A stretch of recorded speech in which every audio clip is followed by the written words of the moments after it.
اور یہ کہ ہماری زندگی خدمت کے لیے ہے اور اس علم کو پھیلانا، اور یہ محبت سیدنا محمد صلی اللہ علیہ وسلم سے دیتا ہے ذائقہ، جن سے تو کہ بے عشق ہے۔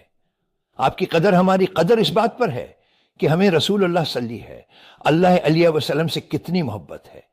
اللہ ہمارے مال کا محتاج نہیں، اللہ ہماری یادداشت کی بنیاد پر ہماری قدر نہیں کر رہا ہے۔ حفظ اور ہمارے اعمال اور فعل، وہ ان لوگوں سے متاثر نہیں ہوتا جو نماز پڑھتے ہیں، اور وہ ان لوگوں سے متاثر نہیں ہوتا جو ادا کرتے ہیں۔ آپ جانتے ہیں کہ وہ کہتے ہیں کہ ان کے پاس ہے، اس شخص کے پاس بہت سی جنس ہیں یا بہت سی چیزیں ہیں۔ جب آپ مادی دنیا میں کسی کو دیکھتے ہیں تو کہتے ہیں او، آپ کا جنس کیا ہے؟ جیسے کتنی عمارتیں، کاریں، پیسہ، عمارتیں یا زیورات، کتنی چیزیں آپ کے پاس ہیں۔ او، اس طرح ہم آپ کی قدر کریں گے اور آپ کی قدر آپ کے جنس پر مبنی ہوگی۔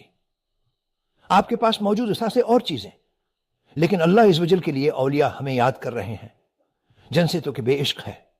آپ کی کتنی قدر ہے اس میں ہے کہ آپ کو خدا سے کتنی محبت ہے، اور وہ آ کر عشق الہی کا درس دیتے ہیں کہ آپ کو حقیقت نبوی سے کتنی محبت ہے، اور وہ اس طاقت کی بنیاد پر بہت سے امتحانات سے بچ جاتے ہیں، کیونکہ انہیں یاد ہے، وہ سمجھ گئے، وہ اس یقین کے ساتھ مضبوط ہیں، اور وہ بہت سے مختلف طوفانوں کا سامنا کرتے ہیں اور سیدھے طریقہ پر واپس آتے ہیں۔